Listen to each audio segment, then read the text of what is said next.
Welcome everybody to the Bucky call. It is Saturday or Sunday, depending on where you are, November 12th or 13th, depending on where you are. And tonight we'll be covering or continuing Grunch of the Giants. So I'll start off with Susan. How do you feel, and what would you like to take away from today? I'm very happy to be connecting with my friends, and I'm always excited to learn more and expand my perspective. And Manu, how are you feeling, and what would you like to get out of tonight? I feel exhilarated. I feel a little bit envious of Steve, who's watched Wakanda, and I will really, really want to watch it. Over the festive seasons here. That season that's starting soon. I'm also very grateful that we are here, that the spirit of Kelly is here, and that we're really kind of holding the torch up to try and progress in the travel of enlightenment, in the travel of consciousness, in the travel of being educated and educating as much as we can to help around change what we see in the world today. So from that perspective, I expect that we continue, and that the Grunch of Giant is a great book that is very, very current in the challenges that it tackles, and that we're going to learn and apply and be useful to the world we live in and to the future. So that's what I expect. Steve, can you hear us?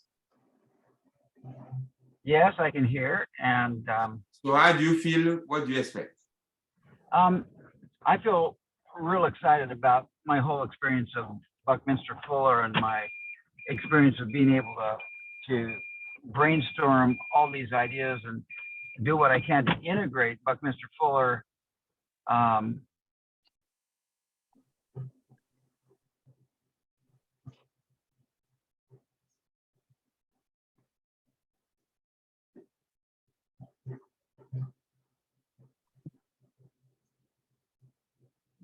tied up till after the first of the year with her school stuff is big time, so she's not going to be joining us, which is sad. And I'm really grateful that the guys who are on this, that you folks that are on this call, are willing to get into the nitty gritty about what a term really means.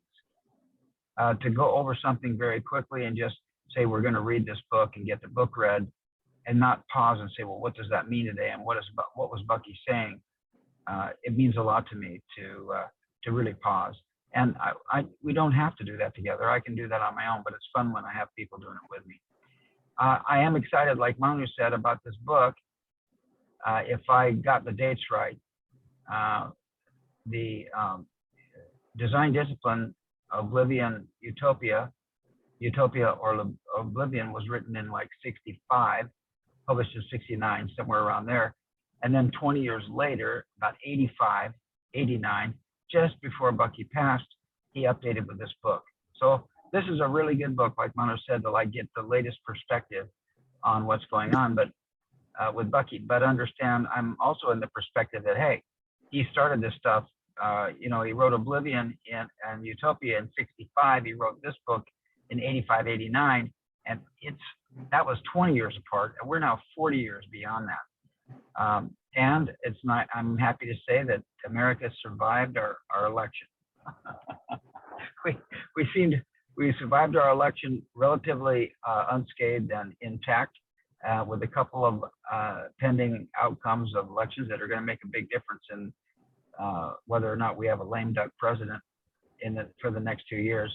But at least America seems to have not supported the election deniers, which is so gratifying to me. I can't even believe it. And I'm starting to hear Republicans actually say words that I can root for and cheer for and agree with. I kind of went on a wild spree there. So I'm looking forward to the call and what's going on. I'm going to transition now into my office. And while I'm doing that, I can listen in. So Joe, how are you feeling, and what do you expect to get out of today's call? I'm feeling pretty good. I'm just feel blessed to be here. Had a fantastic conversation with Manu and Susan as just prior to this.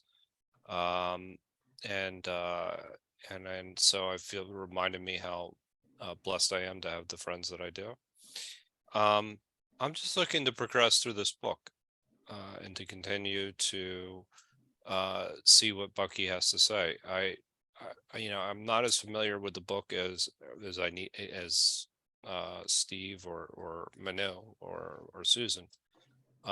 So this is I'm exploring something new, and I'm just which is cool because I'm going to learn in that process.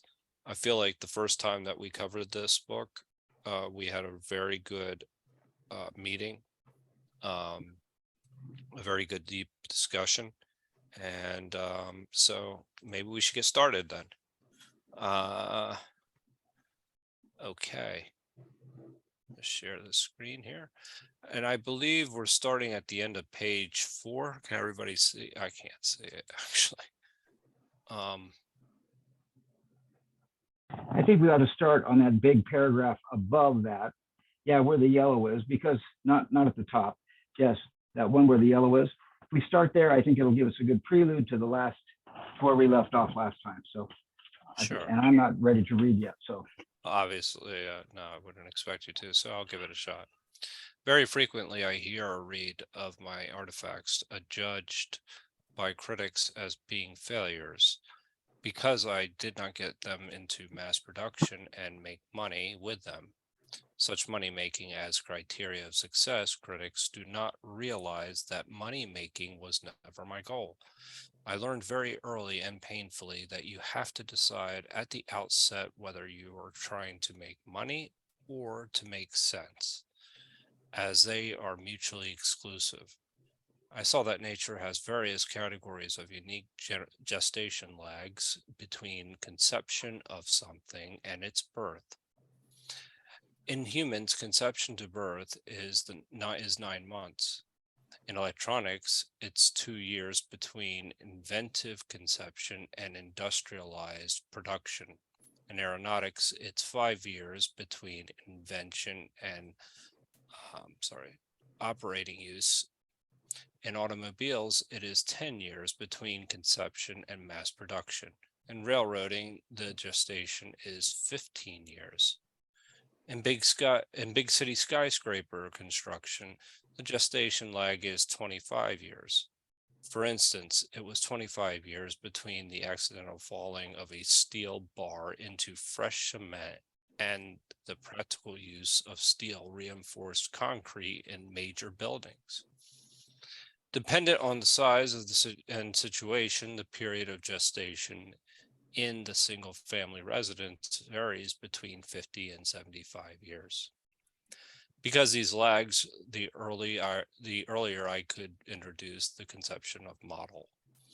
The earlier its birth could take place, I assumed that the birth into everyday life of the livingry artifacts whose working conceptual prototypes I was producing would be governed by those respective category gestation lags. I assumed that my livingry inventions, progressive adoptions by society would occur only in emergencies. I called the emergency through I called this emergence, through emergency. For all of humanity to begin to break away from its conditioned reflexes regarding living facilities, home customs and styles, allowing them to be advantaged by my livingry artifacts, would take a minimum of half a century to get underway.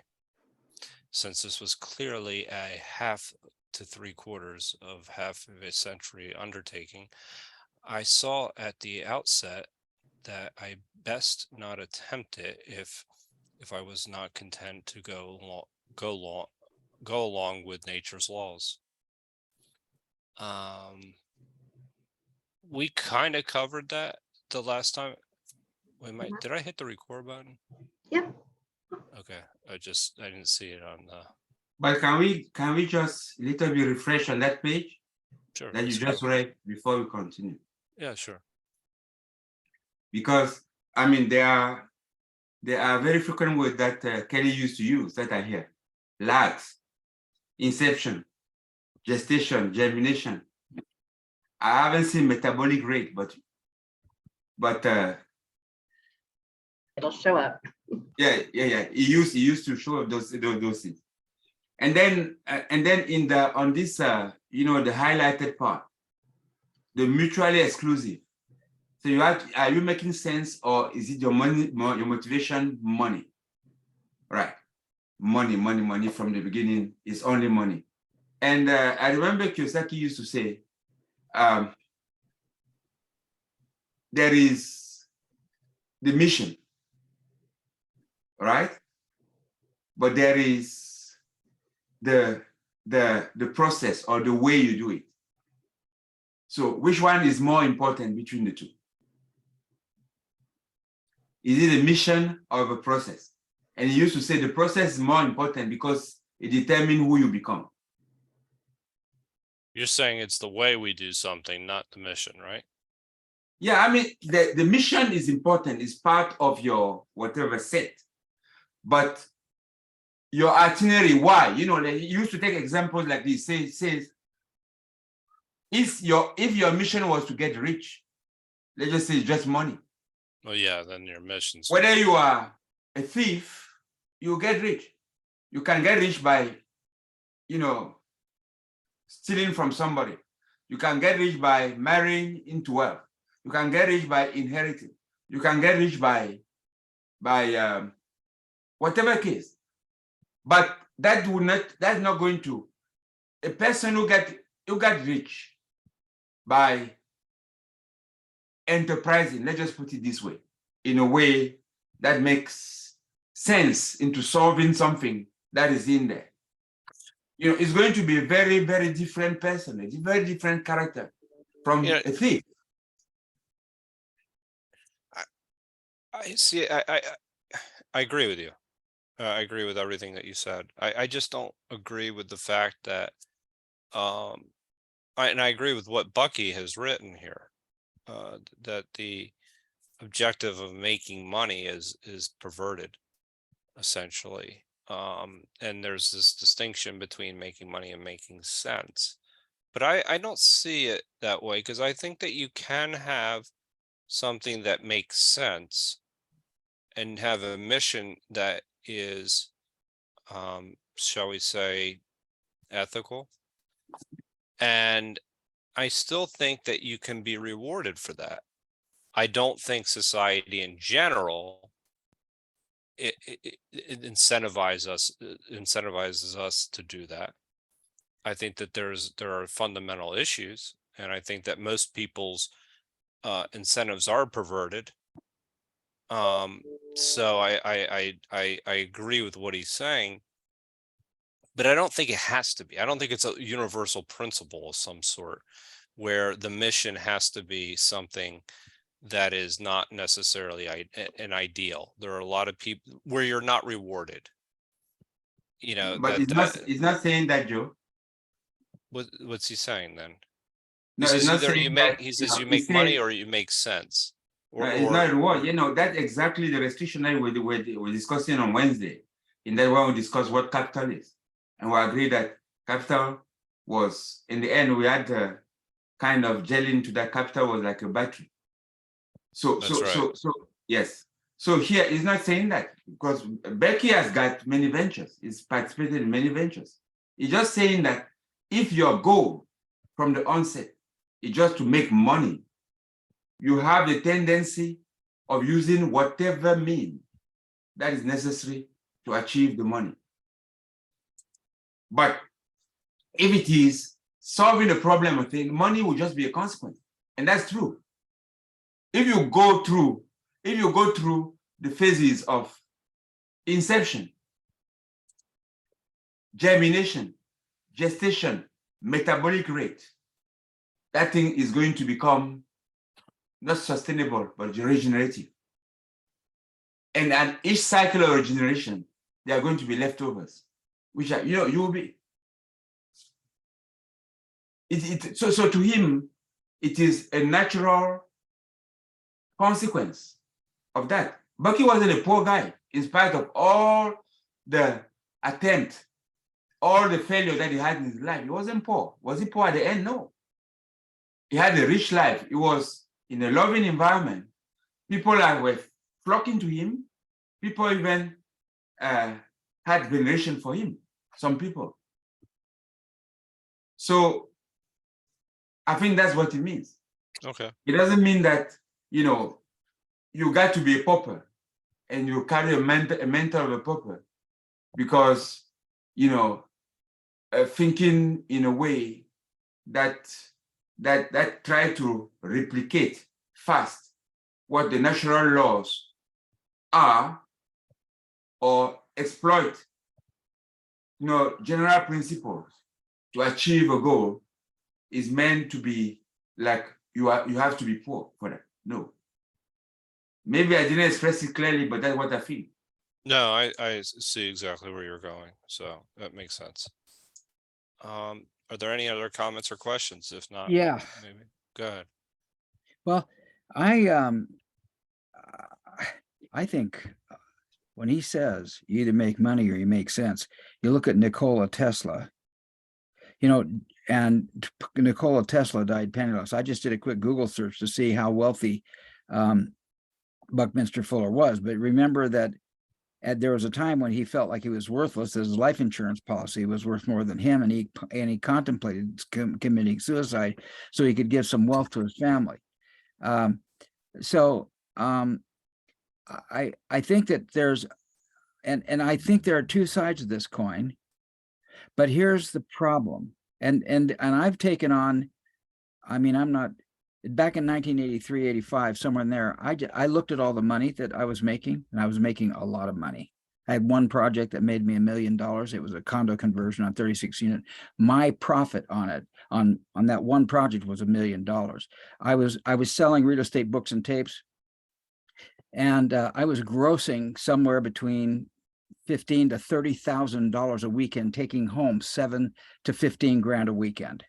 And I was out there teaching real estate, this is what you guys need to do. If you want to be, because I thought if I taught people how to be financially independent, that they would become personally independent. If they could be financially independent, they wouldn't no longer be dependent on their jobs and on their boss, and they'd be personally sovereign. I taught for a decade, and I got to tell you that there were guys who made money using my techniques, but they were guys who were making money anyway. And there were poor people who were trying to use my techniques and just could not get them off the ground. And I was the first guy on the planet to offer free consultation, first guy. And then back in the 78, 79, when I started selling real estate books and tapes, when I sold my package, I said, I'll give you a free consultation. I want you to implement these techniques. And later on, they made a big business out of it, consultations and being a mentor. And Bob Allen, those guys started charging money for consultations. But I tell you, it's really complicated, because as soon as I start playing the money game, I compromise. Now, is it the worst possible thing to do? No. Do I have to compromise myself completely to make money? No, I don't. But, the Native Americans, when a boy turned 14 and a girl turned between 10 and 14, 16, girls would go into a moon lodge and they would bleed, and they would be mothers. It would begin their womanhood and that rite of passage. And the Native Americans lived with nature. And this could be true of the Aborigine tribes in Australia and in Africa.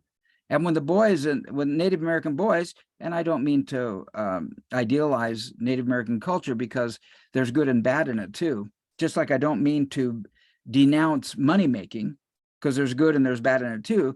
But at 14, the boys would go out and they'd be given a knife, and they'd go out and live in the wilderness for 6 weeks to 3 months until they figured out who they were and what they wanted to be in life. And Great Spirit would talk to them and say, here's the difference you're going to make in your community. And they would come back and give themselves a name, like Sitting Bull, and like Fool's Crow, and like Black Elk. These were ceremonial names which these men came to because they went through their rites of passage and they determined how they were going to relate to their community. Somehow in our culture, man, we missed that. It's all about getting the job. Very few people that I talk to do not compromise at some level of their ethics in order to keep their freaking job. The spirit says, you need to do this. And they say, well, I got to go to work first. And 10 years later, that thing that they felt inspired to do is still on their list. You know, I'm not here to say that making money is bad. I'm just here to say I couldn't do it.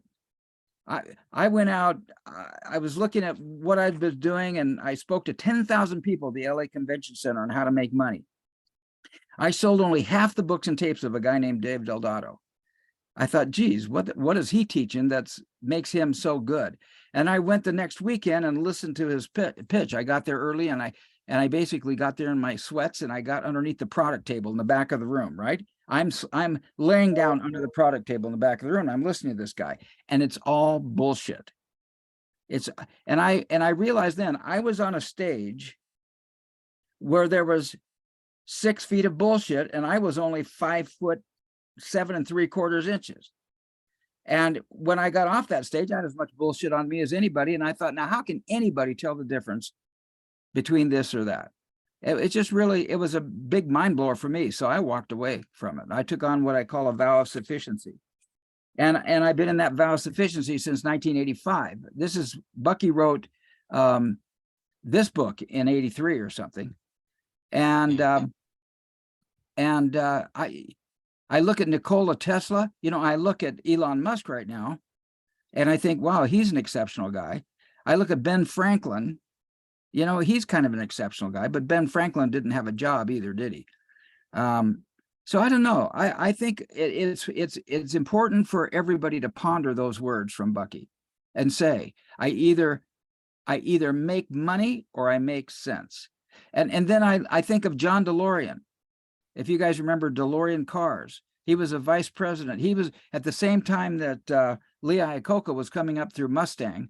John DeLorean was coming up through Corvettes, and finally left General Motors to create a DeLorean car. And he was evidently, you know, he was involved in some people. He did a drug transaction because he was trying to raise money to save his car. He was trapped by the FBI. And they entrapped him. They sent a guy in. You could tell he was hands off. But I mean, the money game brought him down. And he's debunked. And most people think John DeLorean is the only thing they remember him for is Back to the Future movie, because his DeLorean car was used, you know, to get back and forth in that movie. But DeLorean said something very interesting. He said that in a corporation, he said the ethics of a corporation are always set by the lowest denominator on the board of directors, because the ethics of a corporation is we have to make money for our stockholders, and the obligation of the board of directors is to make money for the stockholders. And if one person on the board is willing to compromise their ethics, any other board member, if they don't compromise their ethics, they vote against getting getting rewards for their shareholders, and they're violating their shareholder trust. Now, we've invented a company. Boy, I'm just ranting away here. Now in America, we have what's called a B corporation. It's kind of it's not a C corporation, and it's not a nonprofit corporation, but it's a corporation that says, look, we're going to do business, but we're not just going to judge our business by our quarterly reports. We're going to judge our business by our quarterly reports together with how we impact the community socially, economically, how we impact families. And but there's no standard set for that. It's complicated. And hopefully we'll figure it out one day. I just think it's important to take Buckminster Fuller's words for what they are and don't compromise them. It's okay to disagree with him, but I think from his point of view, you either make money or you make sense. And I've seen so many people compromise. And I'm probably not the best person to talk to about this, because I took on that vow of sufficiency, and I've been split between making money and achieving my goals. And of course, that's me. I'm not going to say I'm defective, but, you know, I grew up to make money. I thought, you know, I was an A drive. and this new skill of coming in between. It ain't easy. And I can see how people just get off bearing, and it's impossible to even see with the blinders. It's impossible to see. And the trouble is, people start getting involved in making money and capital, and too many people get lost. And I have tons of us. One of my partners went to prison for 5 years for securities fraud. Another one of my partners, well, he wasn't my partner, fortunately, but most of them have gone bankrupt. I have one mentor who didn't go bankrupt and didn't get involved in securities frauds. It's hard to do when you start playing that game, because there's a point that comes down where you have to make money instead of making sense. Not every day, but on that particular occasion. Gee, I'm sorry, I didn't mean to go on such a big rant, but I think it's really important. I wanted to bring up one more thing, and that is this gestation periods here that's no longer showing on the page, but up above there. This last week, I've been pondering that, and I don't know if you guys have heard of a thing called Wright's Law. Have you heard of a thing called Wright's Law? No. So I just spell it. Can you put in the chat, Steve? Yes, I will. In fact, I'll show it to you here. I've got, if you'll let me, I'll just take the screen and show you some stuff. Wright's Law. This is, you guys have heard of Moore's Law, right? Yes. Correct. Moore's Law is that electronic chip memory doubles every 2 years or 18 months or something like that. Every 2 years. Yeah, every 2 years. But Moore's Law is starting to break down, and it's kind of hitting a peak. And back in 1920, 1917, about the same time that Buckminster Fuller was kicking up his heels with new ideas, Theodore Wright, who was part of the Wright family on airplanes, he came up with a thing called Wright's Law. And what he showed were these principles. The more experience you have, the more efficient your labor becomes. The more you standardize, the more you specialize, and you create a feedback loop, and it sets up an economics of scale. This is some of the videos from some of the pictures from one of the videos. And here's the formula. Y equals AX to the power of B. Y is the cost per unit of production. A is the cost to produce the first unit. X is the cumulative number of units produced. And B is the percent reduction in cost. So where Moore's Law was just about time, this law incorporates time, but it incorporates the product, what goes on with the product. And here's yeah, there's marginal revenue equals marginal cost is essentially where you get to a point of diminishing returns as well. So even though the price is something that goes down over time, you still hit an inflection point where it's no longer. Well, Wright's Law predicts Tesla motor right now is functioning according to Wright's Law. Right. And Okay. so their cost per unit was up here, and now it's moving down here. And if you listen to this over time, cumulative production units, but it's based on number of units produced. So as I double the number of units produced, I can look at my percent reduction in my cost, and then I can take that and project it on a scale. Well, yeah, that's true. And so that's what this law is doing. Well, that's one thing about the idea of scale in general. If your costs go down exponentially over a period of time, the idea scales. And Wright's Law actually predicts the efficiency of that scale. And at some point it levels off. And in this particular audio, he's pointing out there are millions and millions of gas cars on the road, millions of units.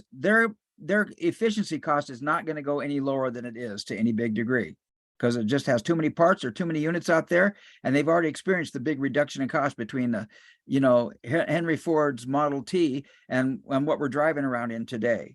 But electric cars are only on the beginning of that curve. And this podcast does a great job showing how gas cars have played their way out, and electric cars are going to just win like mad, because the more they're produced and the more efficient they become, the more they, and so far Tesla Motors is moving right down this arc, and they can predict how low the cost is going to be with so many X more units being produced. So can you send that or put that in the chat? yeah, I will. In fact, I'll as we're talking, I'll find the link to the audio and I'll put it in the chat. There are actually 3 podcasts that were really worthwhile on it. this guy here explained the law kind of, but another guy went in and started comparing Ford to Tesla and gas to electric and got into a whole bunch of really cool analysis. And what's interesting to me is that Buckminster Fuller kind of predicted this kind of thing. He talked about scalability, and he talked about living instead of weaponry, which I think is really profound. So I wanted to bring up those two things in my little rant. Oh, that's the 4 phases of water. That will be my next rant. Thank you, Susan. My next rant will be the 4 phases of water, only thanks to Susan. I wouldn't know about it before her. Okay, I now relinquish my thing. Okay. Any other comments or questions? I was about to say, any other comments or questions? Cool. No, I mean, that is perfect. Good. That is I interesting. don't know I how mean, water hits this, but It's also the I do wanna know. the law of diminishing returns, aren't you, Joe, right? yeah, Yeah. where essentially where you're starting to add and it's starting to your return on your product actually goes down. Now in order to whether you want, sometimes people, you have to determine whether it makes sense to produce more in order to maintain market share, but that's a different question. Well, and But that's he said that there are 4 of those laws. The first one is, I'm just reading here, diminishing return one, which is the one that Steve showed. Then there's the increasing return learning curve.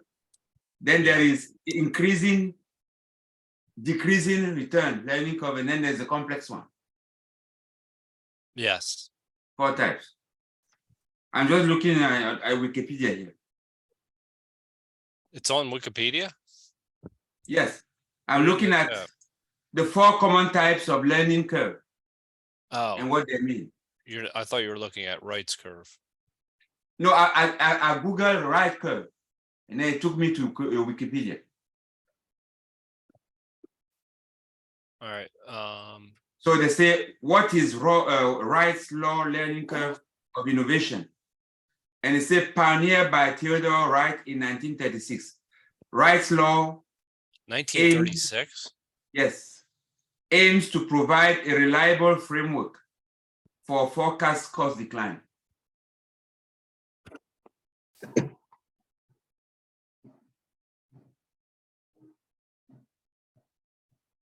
I mean, this is a critical thing for just understanding ideas at scale. Anyway, without getting. May I anyway. say that I'm putting right now in the Zoom in the chat, I'm putting the links to the I can't find the Zoom call. There, no? Oh, there it is. Okay, good. I found the chat, and I'm going to put 2 links in, and I think the top one is the one that goes into more detail. It'll be Manu will like it because it goes into a bunch of calculus, but there's Wright's law right there, and the pictures are in the second link. The pictures I just showed you are in the second link. Okay, good. I gotta start reading. I didn't mean to interrupt anything there. Where are we now?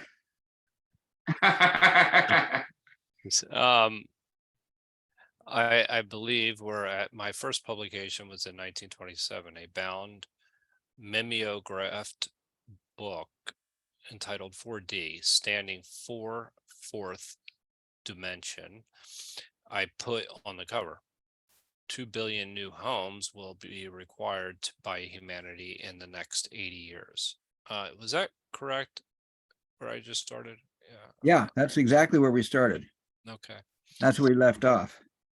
5 years after I undertook the program in 1927, Fortune magazine in July of 1932 featured my Dymaxion house in an article written by Archibald MacLeish on the industry missed. I guess it's a typo. The mass production housing industry. No, I think that's right. The industry that industry missed. The mass production housing. The industry missed. Yeah. No, it's just in the industry missed. Yeah, this is the But industry but that industry missed. This is the Okay. industry that industry missed. catchy title. Yeah, it is a catchy title. Yeah.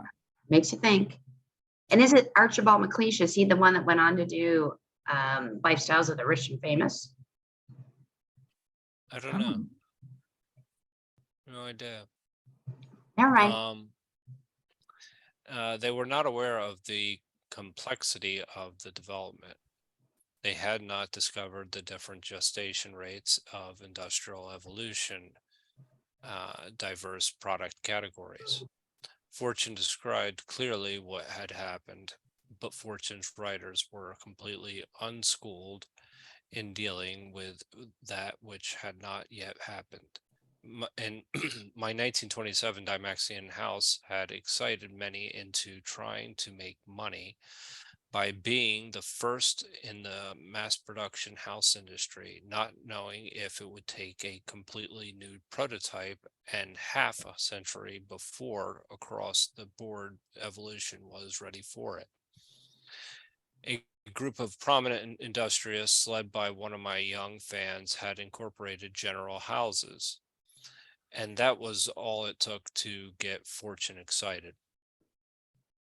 13 years later, in 1945, Fortune again featured my scientific dwelling, the Fuller House prototype, only one of which I had produced for the United States Air Force in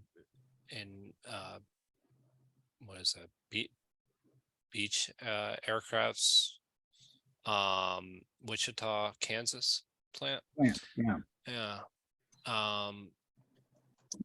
Fortune and many others were sure that this was to be an immediate mass production success, more importantly to them, a moneymaker. After Beech's production engineering department had carefully analyzed the prototype and priced out its tooling costs, they tendered a firm bid to the Fuller House Company to produce replicas of this prototype in quantities of no less than 20,000 per year at a base FOB Wichita factory price of $1,800 minus the kitchen and laundry equipment, to be furnished by General Electric for another $400 each. But Beech's bid required that $10 million for retooling would have to be provided by others. Beech, am I reading Yeah, that Beech correctly? Aircraft. Beech Aircraft is an aircraft producer in Wichita. I'm not familiar with them. Yeah. So forgive my ignorance. Beech Aircraft, or Beech already had Wichita banks backing of $10 million for their post-World War II private corporate plane production. Do you want to keep going, or comments or questions? Well, I just looked up. I just looked up how much did it cost to build a house in 1937, and it says the average cost of a new house was $4,100, and where average wages were $1,780 a year. So Yeah, that's 41. You say 4,100 versus 4,100 versus the wage you have. It cost $4,180. There it is. I just put it in the patent, or $4,100. Which means you actually almost made half of what you needed to buy a house. No, it means that Right? you needed Or two and a half years wage to buy a car. Yeah, that's Buy a house. No, a house. Buy a house. So what is it today, Steve? I don't know. I mean, it's but that shows you- $240 a square foot. So if you have 1,000 square foot house, it's going to cost you 240 grand to build a house. Now you can build them cheaper for like $185 a square foot, but it's still 187,000. Then you have to get utilities strapped up to it. So, and I'm sure land. Why I'm making that comment? Because in between, the theft of inflation has been invented by the banking system, and so you have to compare apple with apple to know, because we've lived, whether our forefathers or as far as you can go up, they had two things. They wanted to shelter, right? And they are sending out their work. So how many years of earning did it require you to buy a standard house? We saw that in I don't know when it was, about a century ago or 80 years ago, it was 2.5 times your annual income in order to afford a house, right? 4:1 in proportion of 1/7 is 2 something. Right? What is it today? I would like to have that number. I don't know, it's complicated by financing costs. I wish No, I mean, no finance. I don't care. Financing is leveraging somewhere. exactly I'm right. talking about pure. You want to buy. Yeah, You but can only exchange your ingenuity only and guys- your work. in America, the only guys who buy a house free and clear are guys like are rich guys who are trying to stash money into Florida houses in order to avoid taxation and liability because of the homestead laws. Okay. What is the mean income of an American, Joe? You should know that. What is the mean income of an American? Median income in America is I think around $40,000 $40,000. roughly. Okay. Okay. What is the cost? What is median home? Median family home price where you live, for example. I just posted in the chat. I just posted in the year 2000. It cost $119,600 to build a house. And what was the mean income in 2000? I'll check it out. I bet you it was. I mean, 2000. So you say 190,000 or 19? 119. 119, yes. What was the? Oh wow, the median income is $31,133. Median household income in the United States was $42,148 in the year 2000. Wow, well, I just came up with something in 2019. Is it 31,000? Yeah, the median income is going down in America. Okay, so it's 119. I'm That's awful. 119,000, and then the median income is 31,000. You say, Steve? It says median income was $42,148 in the year 2000 when the cost to buy a home was $119,600. Okay, so the ratio is 119 divided by 42.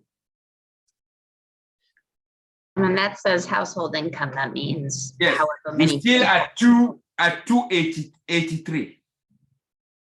2.8. Right? Right. Yes. So we've gone from That was the the highest 4:1 level and ever. 17,000 was what year? 19, Steve, the first one that you gave. Is 37. 1937.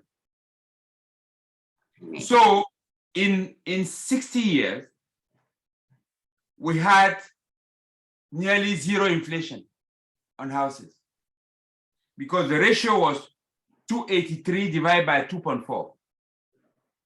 283 divided by 2.4,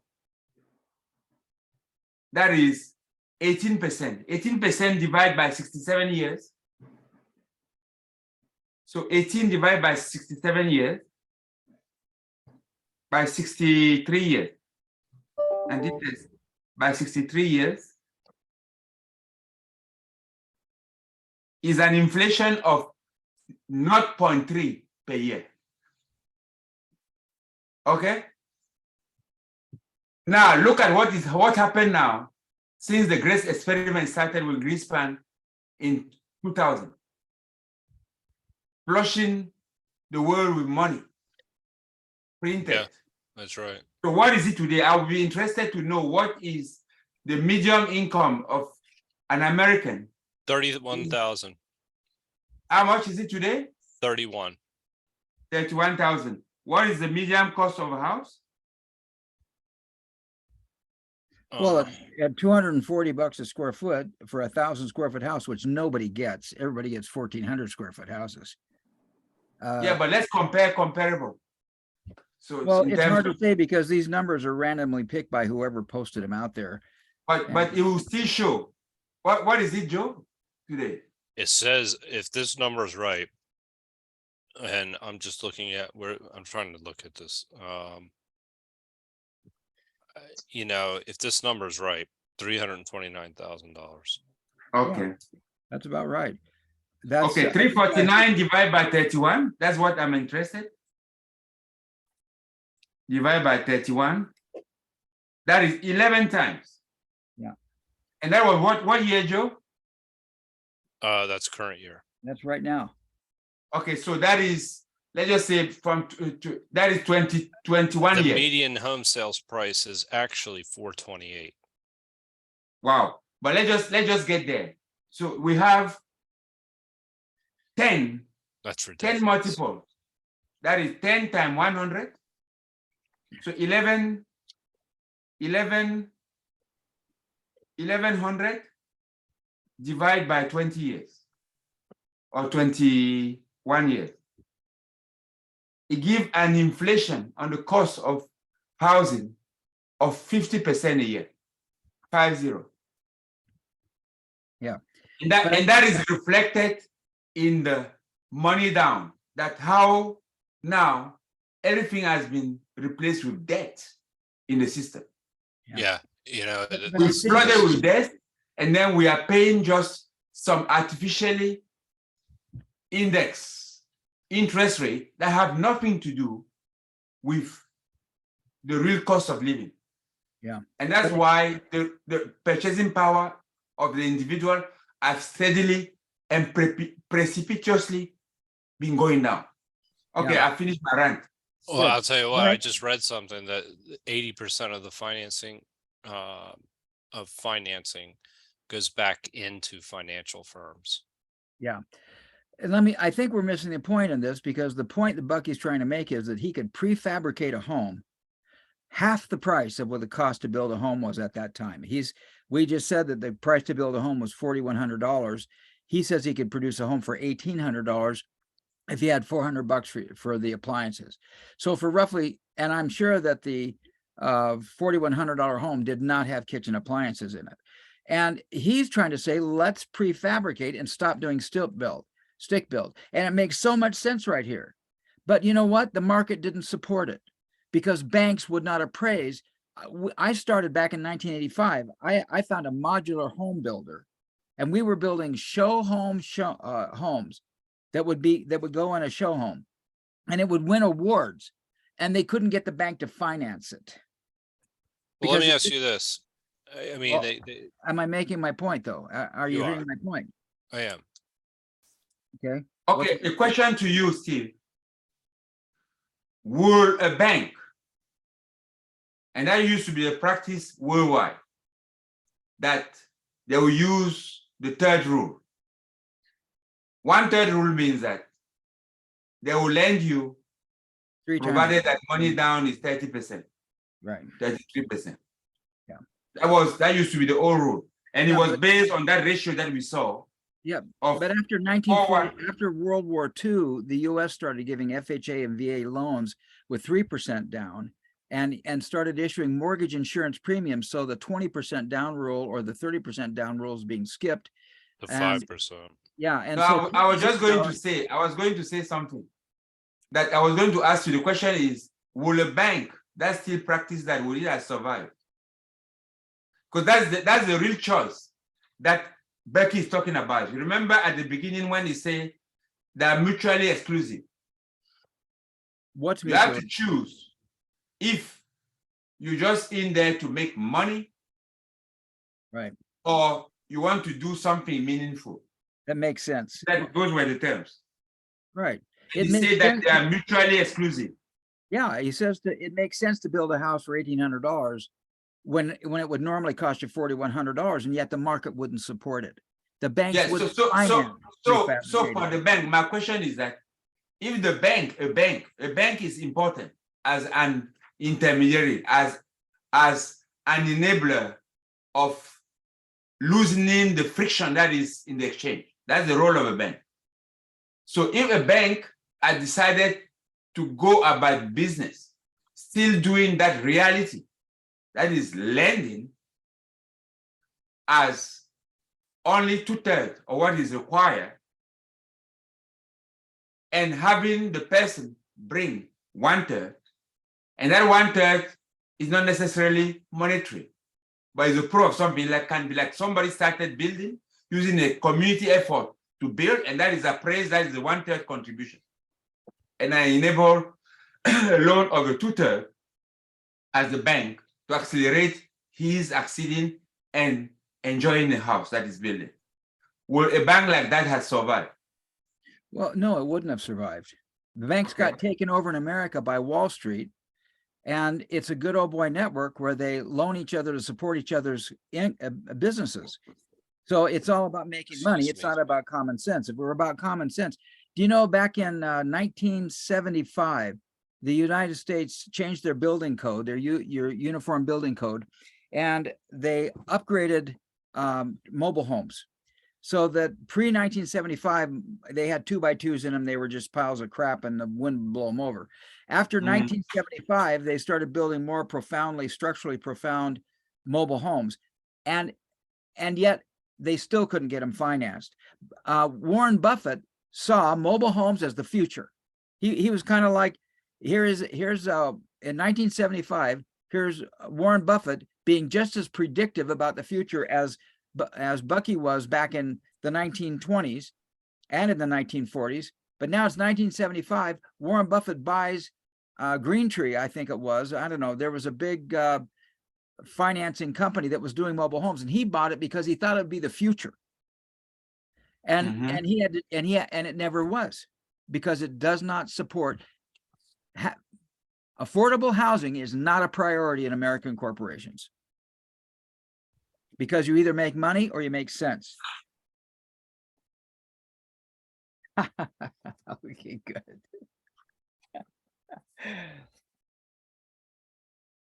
No, I think, I mean, I think you guys are actually making a very important point. It's, I also think this is why you see so many people that are actually upset about whatever the establishment, you know, Right. the political establishment.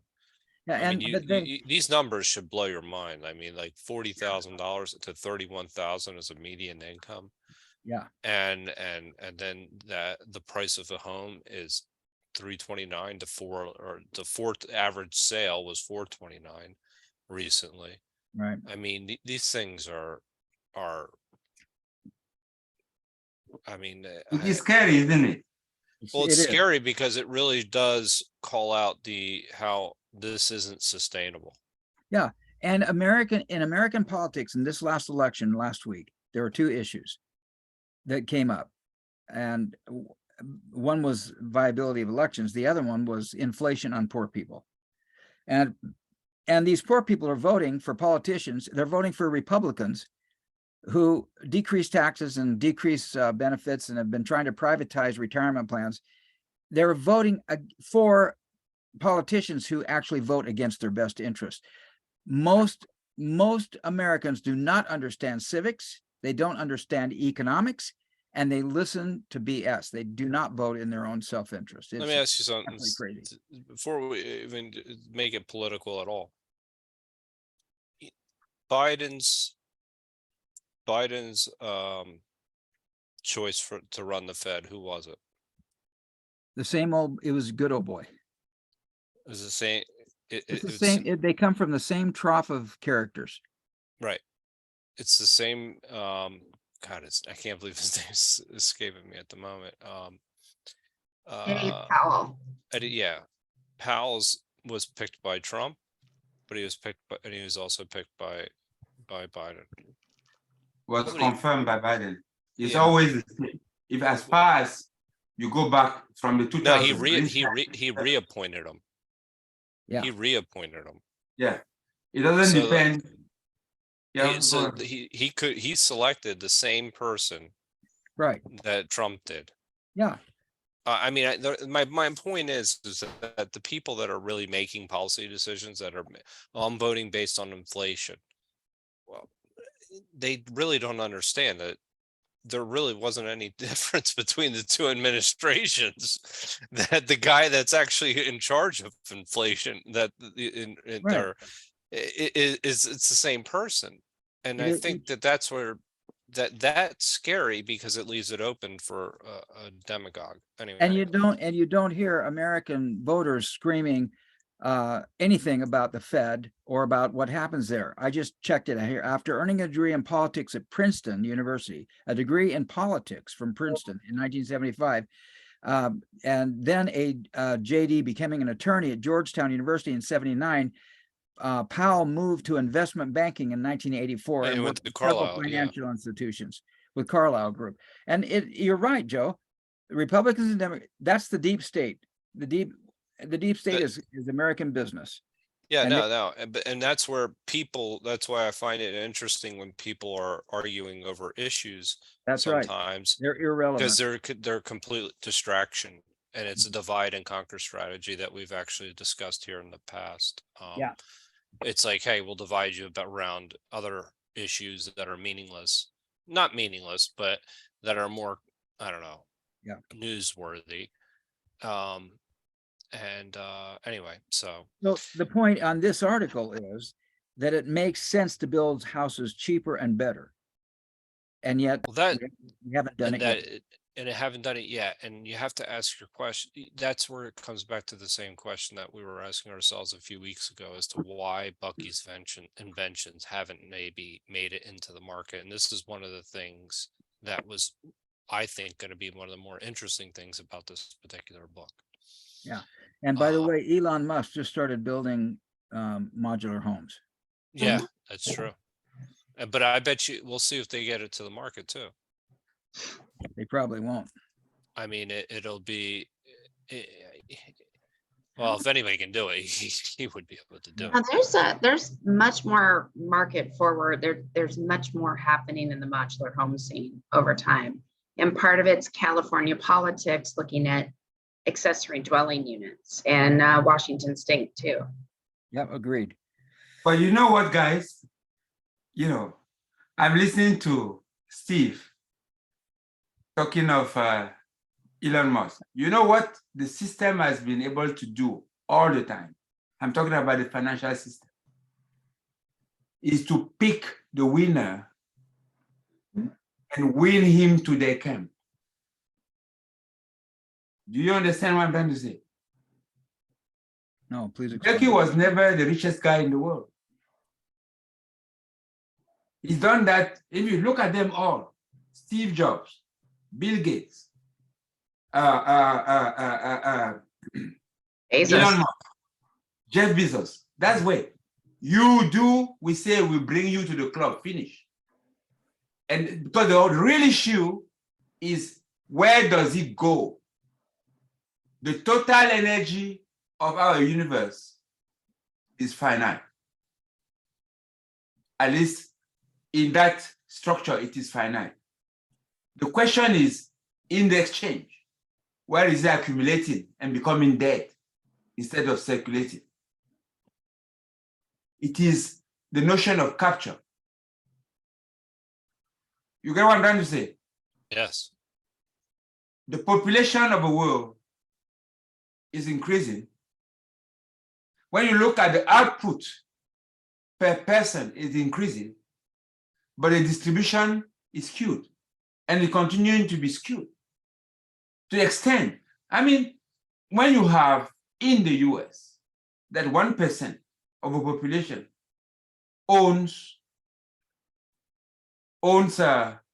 how much is it? I don't know. And that's one of the best cases.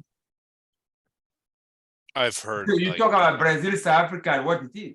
It's terrible. That is one of the cases where there is the most kind of potential to have a better distribution and to empower people. Right. So it shows you what it is for us. It is huge. And this all came, and Steve was talking about the people that are voting for things that they don't understand. It's because the picture was distorted from the beginning. This inflation thing is an invention. Proof is that the composition of a basket of inflation was changed, and it changed from time to time. They exclude energy, they exclude food. Why? Why do you exclude energy and food if it is meant to reflect the cost of living that American? And then you flood the media with people talking about that with authority. Inflation, inflation, inflation, inflation. So a baby that is born with that, watching TV, he hears inflation. To him, it becomes natural. That inflation is just something that is natural. like money. Money is an invention. Money is not natural. Money is a construct, is a structure to facilitate, is a currency to denominate the flow of energy. But you can leak that stuff the way you want. If people are not aware of it and adopt it, that's it is. That's what it has been happening. To all currencies, they die because they leak, they leak, they leak. And they capture less and less the reality of things. And there are people, I mean, there is this stereotype of how Rome fell. The first sign of Rome falling that was sure was what? Shaving of the coins. No. It was arenas.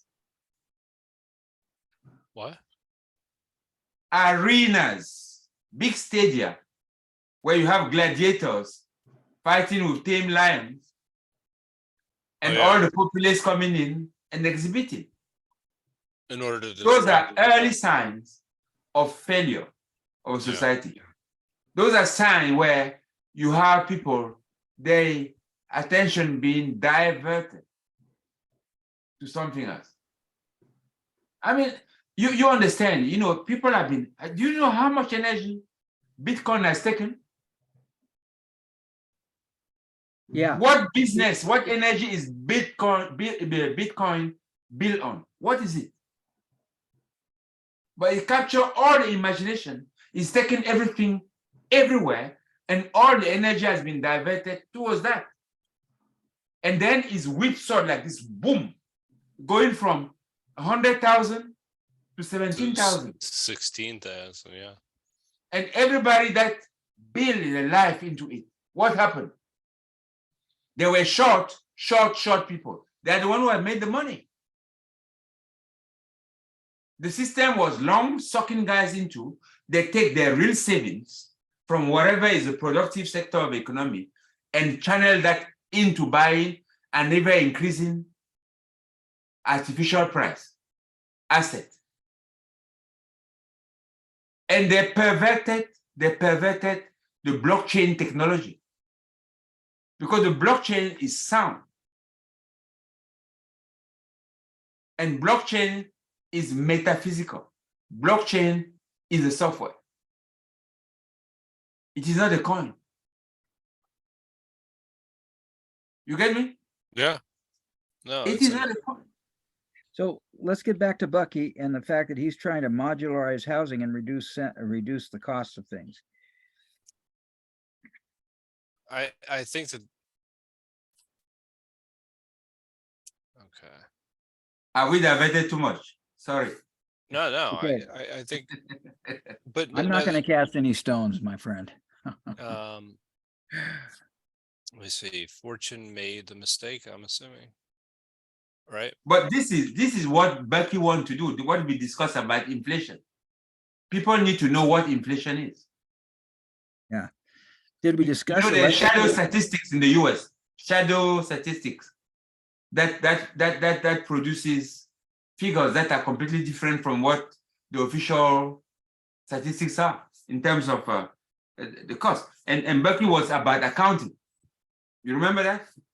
Cosmic accounting. Yeah, that's right. I'm reading down here. I don't think we read that he states no banks were willing to provide mortgages to cover the sale of a Fuller house. That's the last sentence of that paragraph. I don't think we read that, did we? We've not.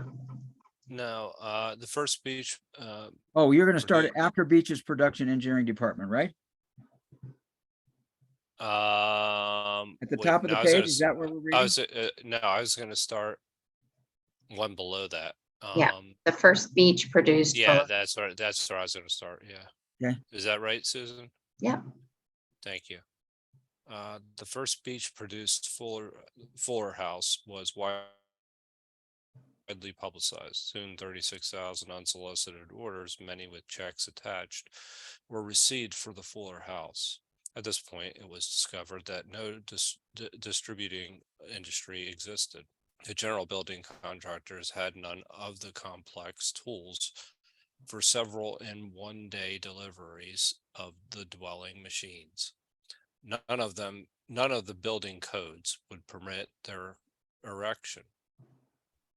The severest blow of all was that both the national electricians and plumbers organizations said that they would have to be paid to take apart all the prefabricated and pre-installed wiring and plumbing and put it back together again, else they would not connect the otherwise ready to live in house to the town's or city's electrical lines and water mains.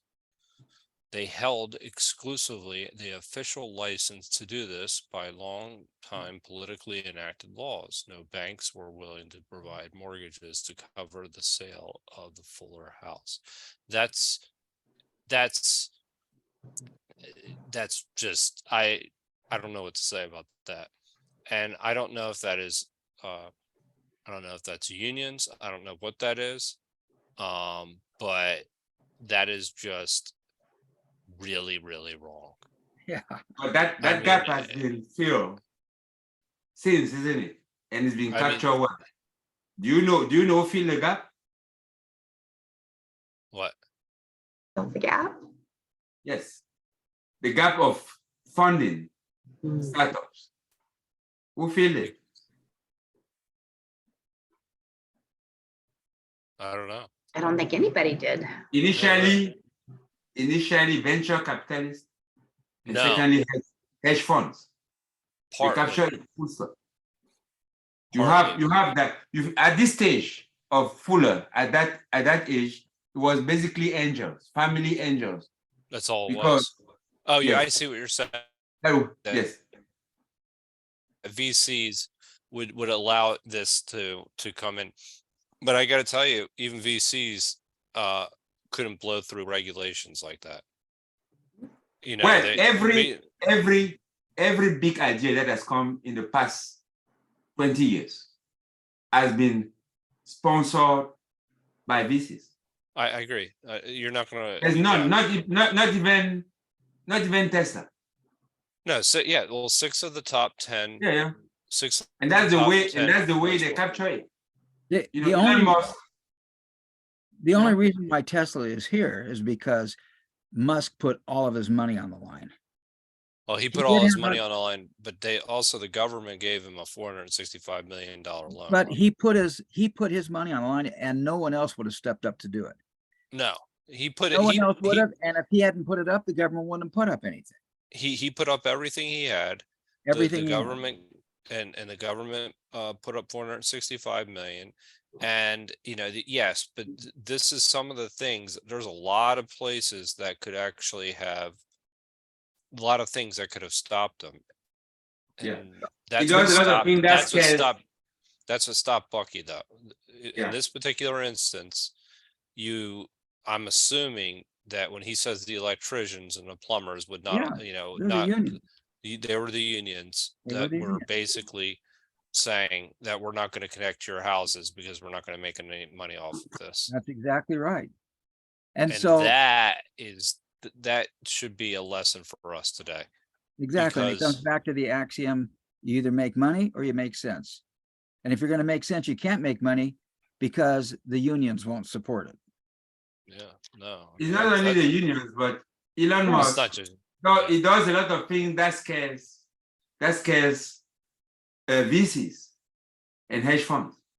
Right on. Just by banking 100, Elon Musk can come and take the whole stuff. For example, Twitter, he had to roll out 44 billion. Yep. Even though he's $300 billion worth, I don't know how much, 200 something. If you put Bill Gates in that situation, Bill Gates wouldn't do it. No. No, he wouldn't do it. He's much more cautious. Well, I think Only that. with money, Yeah. not with lives. I don't know what is, maybe Exactly. Susan, you are more. And I don't know what happened to she's not into his life.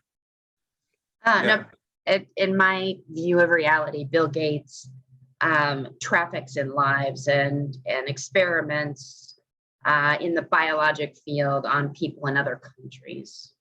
And so for me, that's where that statement was coming from. Well, and I'll go one step further. I mean, there was a lot of things he did when he was in the computer industry that were not necessarily considered to be completely ethical. Yeah. Like So- he ran a lot of people out of business, essentially. I mean, So- Netscape was essentially one issue, but Right. anyway, I don't want to go off on. Yeah. Okay, it's 10 But there minutes is a before the difference. end. Yeah, we're 10 minutes from the meeting anyway. Well, but this is actually a really revealing paragraph.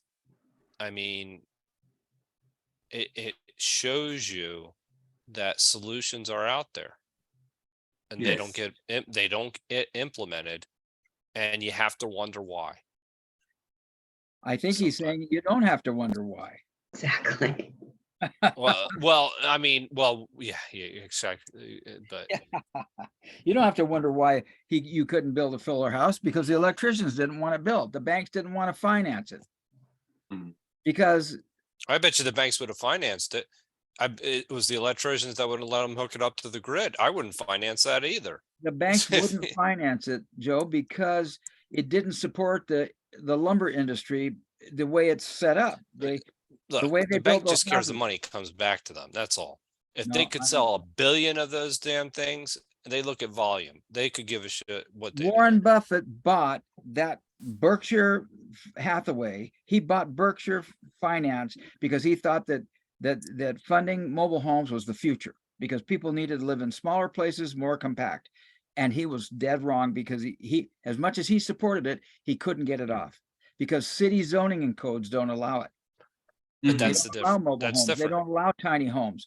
Now we're moving into a new era where we're considering, like Susan said, these apartments, adding an attached unit or something, a mother-in-law apartment to your property. But those are just side issues, because people live in homes that are too big and they're too luxurious and they're a waste of resources. And there's 20% of Americans don't need to live in that big of a house. And yet the houses are so spread out, those neighbors don't want tiny homes next to them because it devalues their property. Hmm. That's Mhm. citizens. That's the Well, same that's citizens who vote for there's the politicians there's who, that too. yeah. Okay. There's that. There's a message in this book. Big one. And yeah. And I wonder if we're going to make it through. I think the hope is going to be somebody's going to invent something in a garage. Nassim Harriman's going to come up with, okay, you can buy this kit for $4,000 and now you have unlimited supply of fuel, and you can run your house forever. And that's the hope. That Bill Gates said back in the old days, that he's not afraid of compact computers. He's afraid of two guys in a garage. That's what Bill Gates said. And what we need is a Nassim Haramein in my garage coming up with that power supply. So anyway, we ready to end it? Yeah, let's end it. Okay. How about you started off, Manu? How do you feel? What would you take away from today?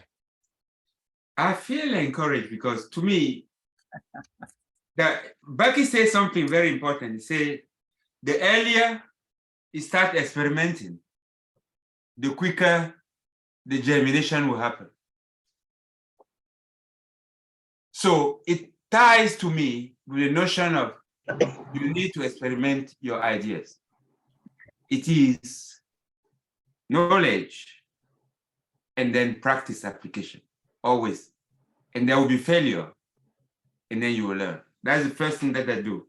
The second is that only education is appropriate to free people. And the lesson I draw from it, and it comes from what we are here. We talked earlier about the numbers that have been dwindling. And we say, for those who have been on this call for long enough, there have been periods like that, where you say, the flow is just now, it's just not perceptible. It is there, but not perceptible, because there are very few that come. There are times of swelling, and people come and go. But we hope that the exposure to the geometry of thought allows them to be more how do you call it? To have the ability to distinguish the fake from the truth. How do you call it? Discernment. Well, yes, that's the word. To gain more power of discernment and really do the good thing wherever they are to disseminate this thing. We know that it's propagating geometrically, but we're still in those circumstances where it's not yet become really visibly exponential, but it will become. And that's our hope, that people will elevate their consciousness. They will see what is going on, and they will do and act in a way that it is for utopia, not oblivion, as it appears. That's the message I take from here. And I really take it our spirit of healing, and we send it to Kelly. Really, Yes. that the big of well-being to him. So that's the way I feel. That's what I take away. Susan, how do you feel? What do you take away? I feel hopeful. And maybe it just seems silly. So today, the difference would be that the union of electricians and the unions of plumbers don't have the same kind of power that they used to do. And that may be a good thing or it may be a bad thing. But we're seeing that some of these more efficient strategies come forward. And when you talk about how the lines of resistance were kind of laid out against some of these ideas, what I keep going back to is this idea Bucky had that you don't push against what is, you don't push against the power structures. You use design to make something that's so appealing.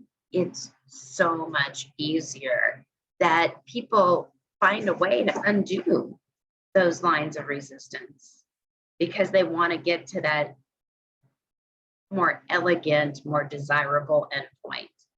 And so what I love about this book is that it gets pretty concise and it tends to show some of the relationships, and the relationships just keep getting more nakedly explicit as we move forward in time. I still want to stay positive because I still think that we can vote for utopia.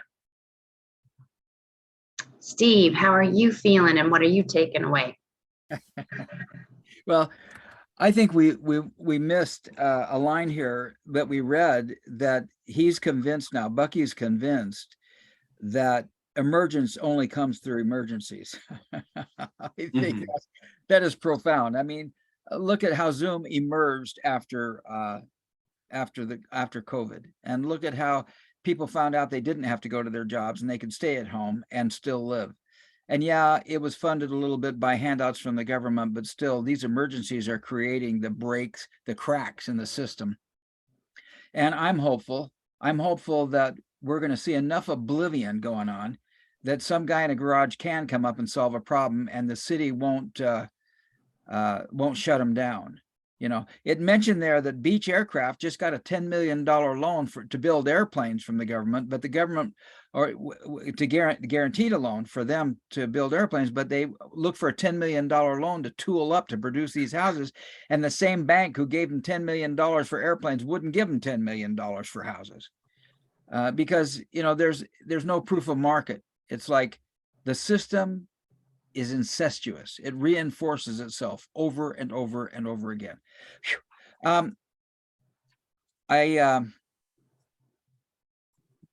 So I'm hopeful because I'm hopeful, and I'm real grateful for you guys willing to discuss these things. And somehow I hope this conversation is valid for others too.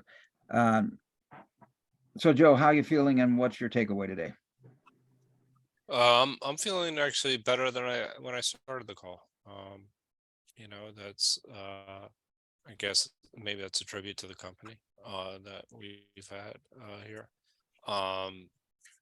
But it's interesting that we're going through this book, and I think we're really kind of uh, even some of the things that we learned in Utopia and Oblivion, really starting to figure out, what are some of the obstacles that existed for Bucky as him not to become more mainstream, and whether those obstacles still exist. I very much enjoyed actually going through and just looking up median houses, median incomes, and just, it's been a while since I've thought about these things, and I just simply haven't been up to date on them. But it shows you why people are so upset in today, like in the world today, especially in the United States. I mean, in 2000, which was at its peak, you're making, according to the statistics that we looked up really quickly, we'd have to dive a little bit more, but $40,000 was the median income per person, where now it's 31,000 here 21 years later. And the prices of homes have gone up exponentially in that time frame as well, and as the cost of living recently. Those are staggering numbers, and that makes me think that we're doing something that leads us to more towards oblivion than actually utopia, which means we have to do something. We have to take a step back and rethink what we're doing. I did find it interesting. You said something, Steve, and Manu was talking about it a little bit earlier, and just looking at markets a little bit as this wave of venture capital. I mean, if you look at venture capital, it is nothing, absolutely nothing, compared to the market that it creates. In the sense that I think the industry itself is something around $500 billion or something like that. Where what's the stock market's trillions of dollars, itself. So why does that matter? Well, because you have these investors that come along, and to your point, Steve, they have no proof of concept, proof of market, but they're willing to take the risk because they see an opportunity. That didn't exist when Bucky was around, and that it's filling a void, and that's a different form of finance. It's filling a void. I think that's interesting to think about. I don't think it's the answer. I don't think venture capital is the answer to all our problems. But what it was is it was a different way of lending and a different way of doing business. And it shows you that alternative solutions can exist. And I think that that's interesting, that if you can be creative, you can kind of work around things, and maybe come up with something that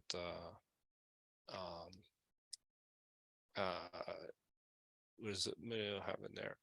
I have to read that, using the affordability index. Anyway, bottom line is, we'll have to talk about that. But no, the bottom line is, my takeaway is that this is a really interesting book because it's doing one thing for me. It's getting me to ask questions and to seek some answers. And that's why I show up to any meetup or any gathering. That's it. So it's a really good, I think it's a really good start to our book. Anyway, that's my takeaway. Anybody else have any final comments? Do you want to read what I read there? What I wrote there? Yes. Because we discussed that. Yeah. Yes. Using housing affordability index, it could be estimated that the rate of real inflation is 1% per year between 1937 and 2000, 63 years. and 24% per year between 2000 and 2021. Remember that the great monetary experimentation began in the aftermath of the 1999 crash. MMT, modern monetary theory, and all the modifications to the basket of goods and services to measure inflation that preceded. The key is education and practice. I'm not a big believer in MMT, but Yeah, but MMT is what has taken us to where we are. We started with changing oh yeah, the basket, that's true. changing in 19, I think in the 70s, we changed the basket. It all Yeah. started with, in the 60s in the US, with all the great programs. And then in 1971, Nixon kind of closed the gold window, Yeah, that's true. right? And everything started floating. And then all the derivatives that developed and inflation that ensued and all the political tensions. And they started modifying to saying that energy we cannot include because it's too volatile, right? But the volatile energy shouldn't have been volatile because, so they change the composition of energy, and energy is food. Food uses energy as a basic input. Food, they took that out and they tweak a lot. So what we learned as inflation wasn't anymore the same thing as 10 years earlier. It was called inflation. Certainly, the inflation indicated in the 70s wasn't the same that was in the 60s. So, and in that, when Greenspan comes into picture, after the long-term management, was it that? Long-term capital management. Long-term capital management crash, and the Russian, the ruble crisis, and then emerging market crisis, and then what ensued in .com, and then just say that, okay, now we are going to was a go, big one. yes, we are going to maintain artificially interest rate where they are. So pumping in, printing money, and that exploded from 26 with the crash of that manifested. And 9/11 was a big thing too in there. Too. Yes. So all of those factors, what I'm trying to say is that if you don't know history, if you are not educated to understand systems, yes, right? You are, you stand no chance. Because today, as Bucky said, is the individual who is in final examination. We are bombarded with all of these things. We're not capable. I mean, it's like you, Joe, you have to deal with a system because they come. I mean, whenever you take a loan, the documentation is like this. Yeah. And you can't hire a lawyer to help you understand it because you hire a lawyer out of, you can't afford a lawyer. So you have to go, you try reading, and then very quickly you are overwhelmed. And you need that money. What do? You sign, isn't it? Right. And the system is made to reward you in taking more debt. I mean, if you, Joe, you came out, you say you vow like sufficiency like Steve, you go out, you don't take any debt, but you are clear, you pay everything that you buy cash. If you want to buy a house, you're not going to have finance because you don't have credit score.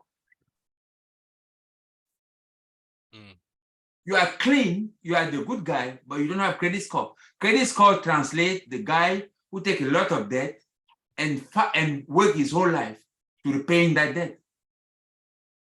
You get what I'm saying? You are a good guy. You are a good prisoner. And it's very, very, the only way to escape that, in my opinion, is education. It is real education. Being with guys like Steve who have been around, they know what it is. Yeah, and they can tell you of their experience. And I'm telling you, the story that he told us today, that he could have, he was making money, but that was overwhelming him. And he had to make a choice and a vow. How many have the courage to do that? How many? Not many. Well, I certainly didn't tell that story to get a fan club. No, no, I'm just saying it is difficult. It is your individual examination that You you bet. face there. And you made a choice. And that's Are you probably why- unhappy? Are you happy? That's the ultimate thing. Are you unhappy after it, or are you happy? Yeah. Yeah, that's a good question. And I'm very happy because I have what I need. And I know that if I needed it, I'd have it. Yeah. There I go. And that's my real definition of freedom. Is freedom under conditions of accountability and responsibility. Yeah. I mean, I can tell you a story about my son calling me up at one point, just pleading with me that I knew all this stuff about real estate. Why wasn't I doing it? He was having troubles in his marriage, and his wife's dad is a big time financier guy, real estate guy in Utah. And my son says, Dad, why aren't you doing that stuff? You know more than he does. Why aren't you doing that? You could be as rich as him. I go, Jake, it doesn't mean anything to me. I'm going to write my book on mindfulness. Okay. Cool. I'm going to write my book on the thinkable set. Bucky's thinkable set. That's what I'm going to do.